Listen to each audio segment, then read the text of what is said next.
Hey everybody, it's Jason Blaha here, and it's time for the third and final part of the Q&A, so let's go ahead and knock this out. Alright, first question. Hi Jason, I've had success following your advice on cutting weight recently for a contact sport competition, where I do cardio every rest day, bike machine, while following starting strength. However, it's been a month and a half and now I'm starting to struggle on recovery, mainly in regards to my legs, as I'm basically either doing heavy squats or bike machine every day. I'm not even trying to increase my squat, but rather to maintain it or barely microload it. I've done research for fighters cutting for a competition. They do triples, doubles, singles to avoid gaining any more weight and perhaps less fatigue while still gaining strength. Shall I do this? What about setting up heavy, light, medium framework for just squats? How would I do it? My competition is in 3 weeks. Thanks a lot. All right, brother, that's what you need to remember.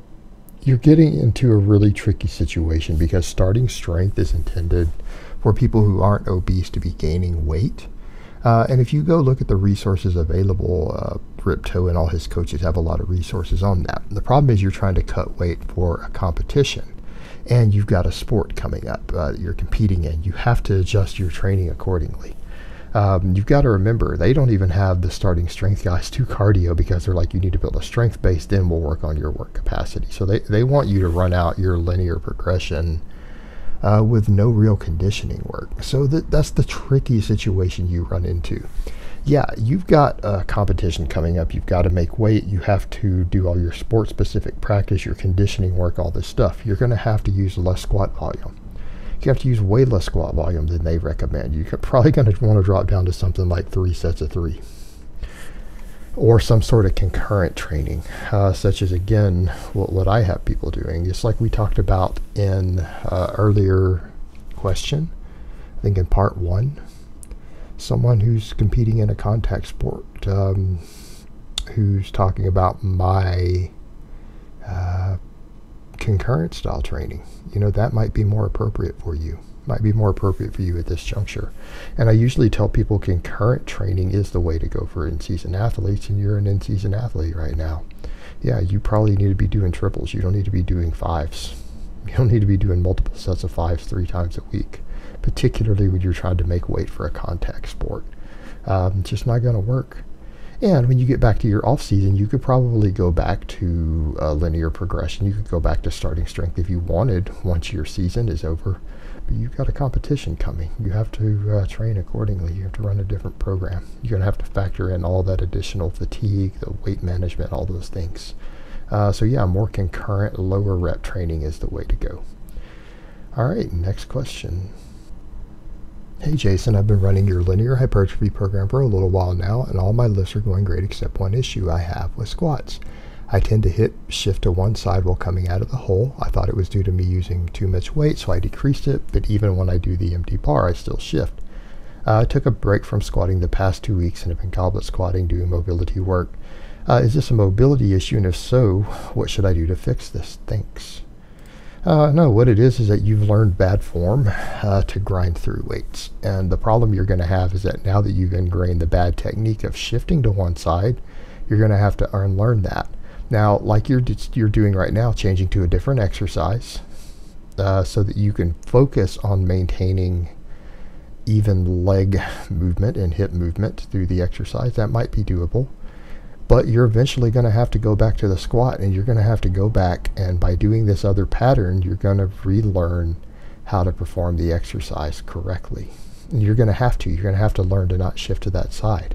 And you probably developed that by grinding, and you developed a muscle imbalance by grinding because you were using the shift slide, which again, a normal novice mistake, just like people shift under the bar when they bench press and squirm under it as a novice. Oftentimes when it gets hard, you have to learn to grind without shifting and side loading your body. And if you can't do that, then you have to avoid grinding, because what you've done is you've created a muscle imbalance. You've developed one side to be stronger than the other, and you've ingrained a motor pattern that favors that side.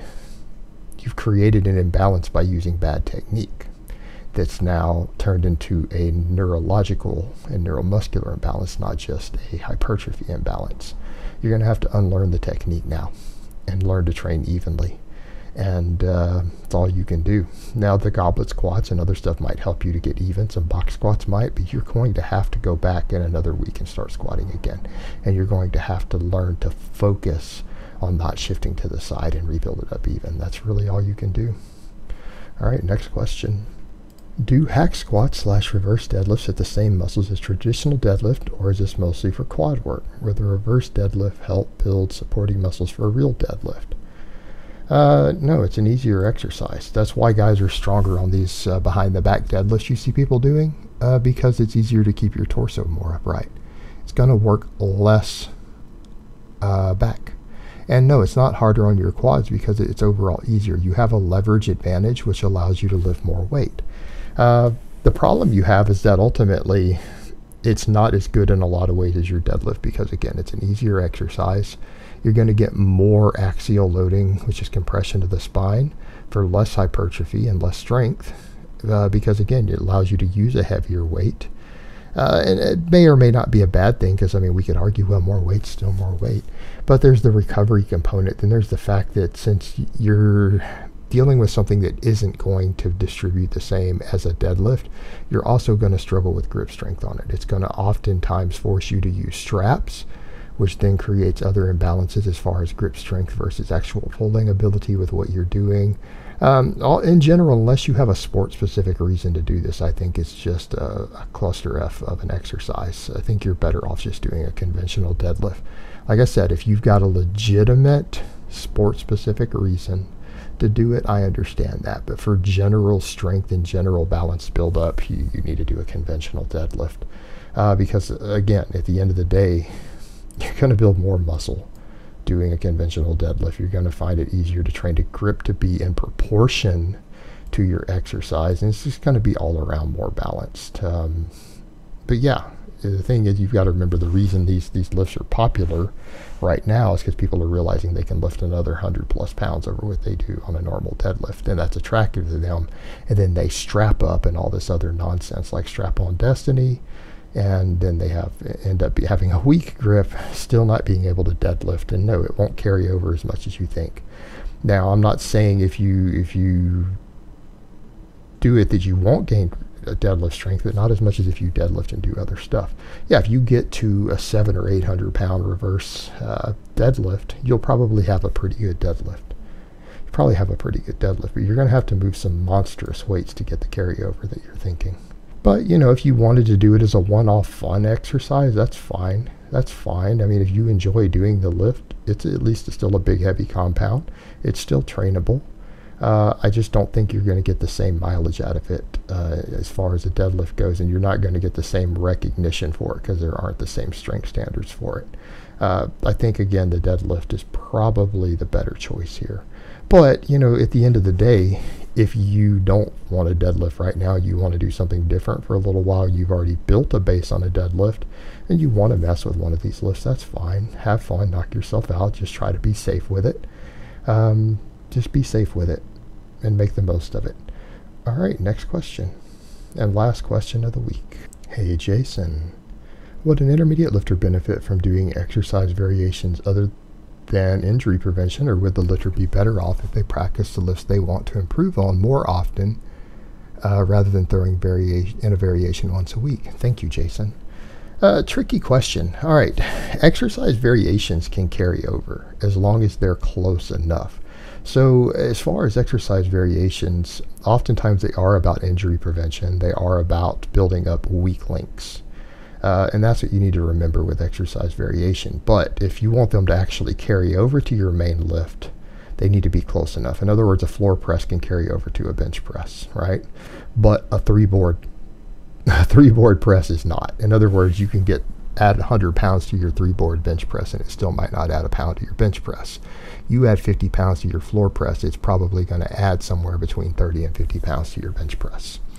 Hopefully that explains it from a performance perspective, and that's what you need to remember.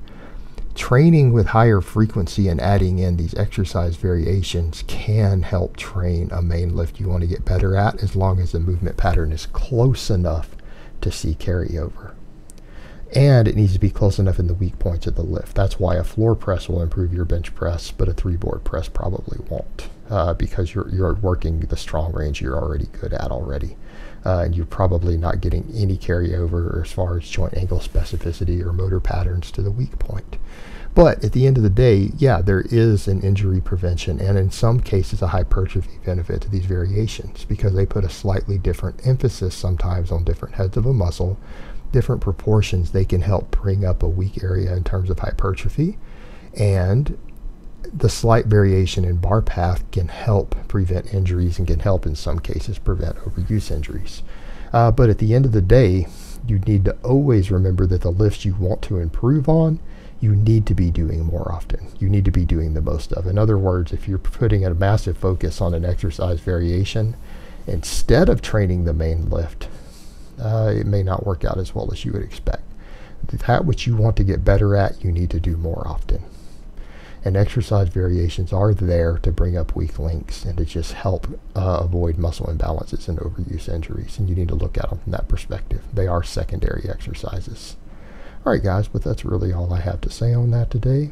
I hope it's been informative, and I will talk to you guys next time.